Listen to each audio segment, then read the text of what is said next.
Եթե Ռուսաստանը թուլացման ընթացքի մեջ է եւ եթե Թրամփի վարչակազմը եկել է արակացնելու ամեն ինչ, ապա Արավային Կովկասից դուրս գալնել պիտի արականա։ Դա ուրիշ հարց, որ այս ընթացքում, ինչպես որ այժմ Վրաստանում սարեցված վիճակ է։ Մենք դա նկատում ենք եւ հասկանում ենք, որ առաջնահերթորեն պետք է որոշ հստակեցում լինի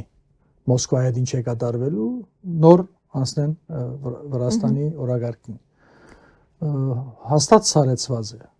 այլ ոչ թե չեղարկված է։ Վրաստանի օրագարկը սարեցված չէ չեղարկված։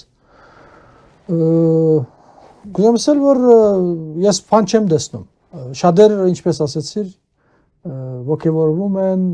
հավասիկ, քա չէ, այդ ամբողջ ամեն ինչ որ ասում են անհետեթություն է, այդպես չի։ Մենք նահանջը տեսնում ենք Արցախից սկսյալ, Թարթուսից,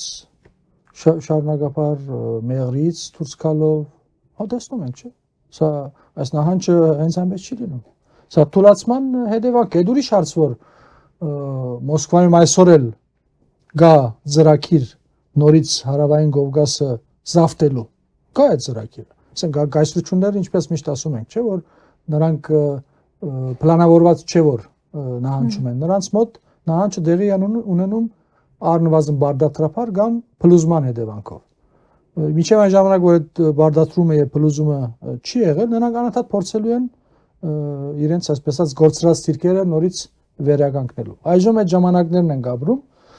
Հիմա պարտադրաբար կլինի, թե թուլացման հետ։ Այժմ բարդատրափար նահանջը դեղի է ունենում, սակայն այս ընթացքում կարող է որևէ մի օր փլուզում դեղ ունենա։ Ինչպես որ պատմության մեջ եղել է, ավանդեստ ենք եղել այդ փլուզմանը։ Սակայն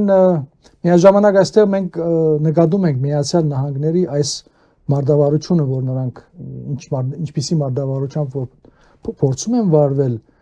թե ինչպես հասնեն այդ կառավարելիությանը Ռուսաստանի։ Նրանց մոտ հստակ երևում է, որ երբեք չեն ուզում քաոսային վիճակ ստեղծվի։ Անպայման պիտի վիճակը կառավարելի լինի, մանավանդ Ռուսաստանի նման հսկա եւ միջուկային, վերջապես դերություն է, այդ հանգամանքներ չի կարող չազդի այս ամենի վրա։ Ուրեմն այդ կառավարելիության հանգամանքը բավական բարդացնում է Ռուսաստանի օղակը սեղմելու իմաստով։ Բաժանորդագրվեք ազգային ժողովրդավարական բևեռի YouTube-յան ալիքին։